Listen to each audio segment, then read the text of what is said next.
Beat Making Basics. What's going on YouTube? Beat Making Basics back again with another dope video. If you're new to my channel, go ahead and subscribe because we're coming back to back with bangers. Now today's video, I'm actually going to be going over how to remove pops, clicks, different things like that from audio. All right, now I did a part 1 to this, so this is actually going to be part 2. And I feel like this technique is really going to help y'all out. I kind of covered it in the first video, but I wanted to actually go over what you could do further in this video. So I have a loop here on this beat that I'm mixing, and I want y'all to pay attention to this audio. This is a piano, and you should be able to hear the click and pop. It's pretty pronounced. So let's just listen to it, and then we'll go from there. So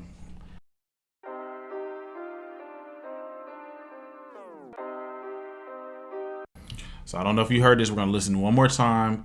Look, pay attention to this playhead. It's gonna be right around this this measure right here, 9. So check this out. Let's follow this and then listen where this goes.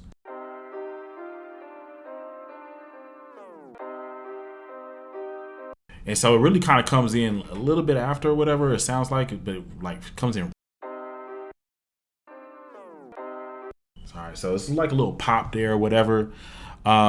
I'm gonna go ahead and click over here. I actually already fixed this, but I'm gonna show you what I did, and then I'm gonna demonstrate it again on this version right here. So this is the track.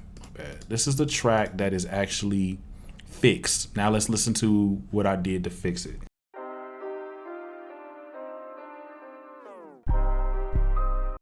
And now let's listen to it without anything else, just the piano.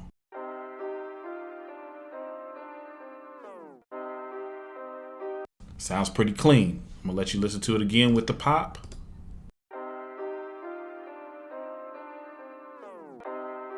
All right, bet. So what did I do to really make this work and take that pop out?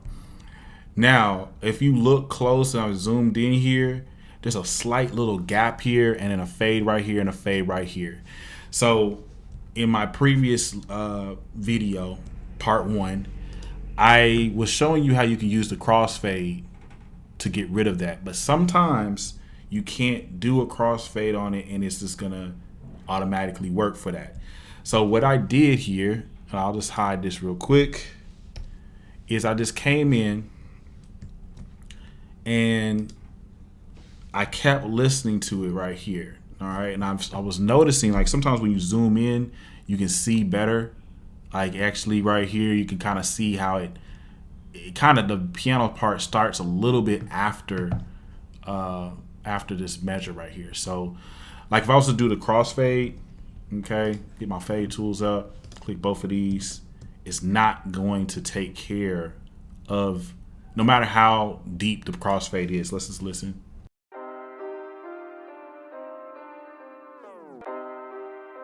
So it's still going to pretty much have that pop in there.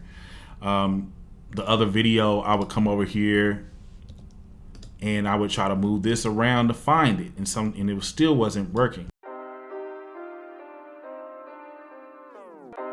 So to get around this, sometimes what you have to do is you go ahead and take the playhead, put it right in the vicinity of the pop, and if you just go over here and just take the audio that's right before it, you feel me? Just nudge it just a little bit to the left, then do your fades.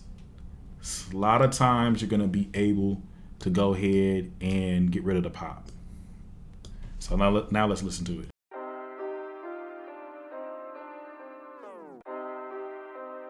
Okay, way better. Obviously you want to come in here and like really fine tune it, but you pretty much can get the idea here.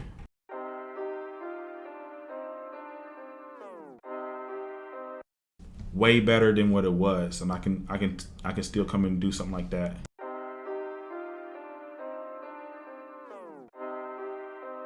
Okay, and you just kind of keep working on it until you get it. I would actually come over here. I think what I did on this other one, my bad. Let me take it. Yeah, let's take it to that one. is actually,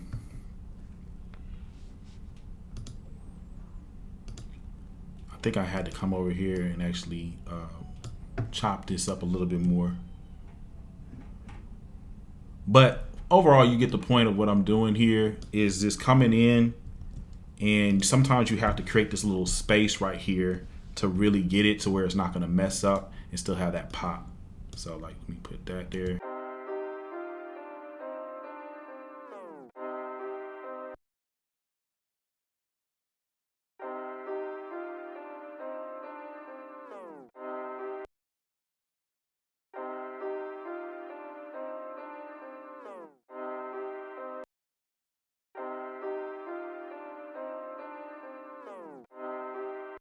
Anyway, y'all get the point. That's pretty much that. I do want to share one other thing here that you could do as well. Okay, so let me just show y'all on that. And I'm actually going to use this new one right here that I actually did. This one was really more so for demonstration purposes anyway. I got it sounding perfect right here, so I'm keeping this track. There was another part in the piano that I had to fix. If you look right here in the actual EQ, I used some subtractive EQing and I used some notch filtering to take out certain frequencies. I'm gonna let you hear this without this EQ, and then I'm gonna let you hear it with it, and you'll see what I'm talking about. So check this out. We're gonna focus in on this one right here. I'm gonna put this light right there. And what we're listening for is this, it's like has a static to this track. And so let's just listen.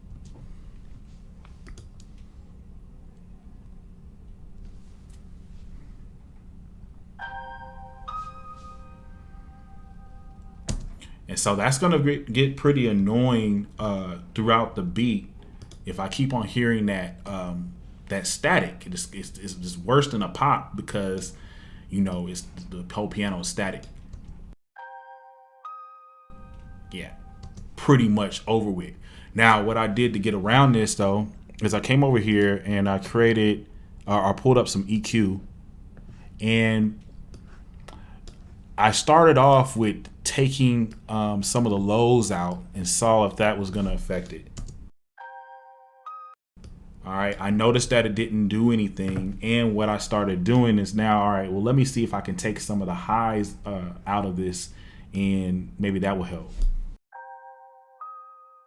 And as you can hear, the problem was actually in the top of the frequency range, okay? And so we can just take this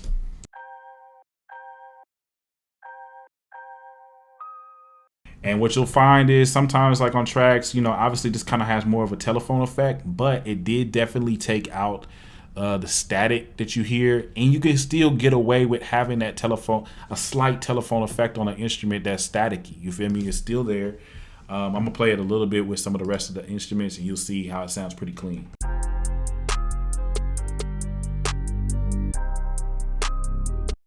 You still get the basic vibe of that piano without, you know, anything. So let me take it out, and I'm taking off the EQ, and you'll hear the big difference without the EQ.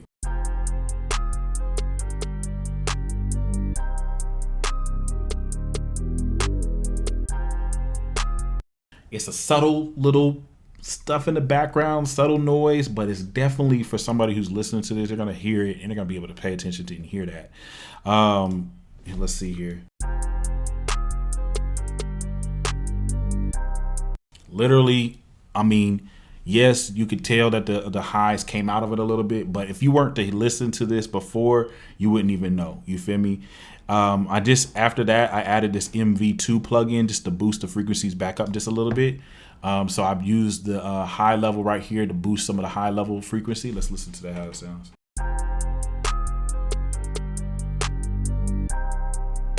So this is like a compressor, and we're just really focusing on more of the high end by compressing some of that. It kind of boosted that signal back up, and you know what I'm saying? I still have the overall quality of the instrument.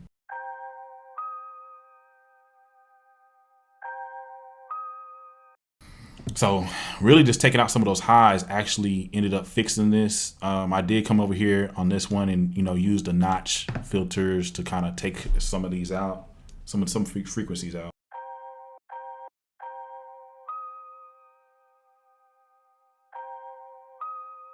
And actually what I'm hearing is actually I probably didn't even need to use that notch filter on this because it sounds just fine like this. I came right around, that's like starts tailing off around like what? That's like, yeah, 2500 hertz. Yeah, so it really sounded perfect pretty much. Getting rid of that static. That saved me a whole lot of time. I mean, I would have to have gone into the session before, that has the MIDI files. I might, whatever, but in a situation where you don't have the session, you just have these audio files, you might want to consider using some of these techniques. If you like this video though, man, make sure you smash the like button. Definitely helps out the channel. Also lets me know that the content is good. Also make sure that you go ahead and subscribe because we're coming back to back with bangers like I said before. Also, if you haven't already checked out the site, go to my site, beatmakingbasics.com. We have courses that you can purchase. We have drum kits, melody kits that you can purchase, and then we also have a one-on-one service. Okay, this means that you'll be able to ask me questions live, on a one-on-one Zoom call, live Zoom call, whatever, man. Just go into the website, check it out, beatmakingbasics.com. Also, the links are in the description below. Appreciate y'all, love y'all, and I really appreciate everything that everybody is doing. Whether it just be watching the videos, whether it be smashing the like button, whether it be following, subscribing and all that, whether it be spending some money and getting the courses and investing in yourself with, the more high quality information that's on my site. Okay. Not that the information on this, on the platform here is not high quality, but you get what I'm saying. We got more exclusive content on the site, whatever. Anyway, thank y'all for watching. I'm out.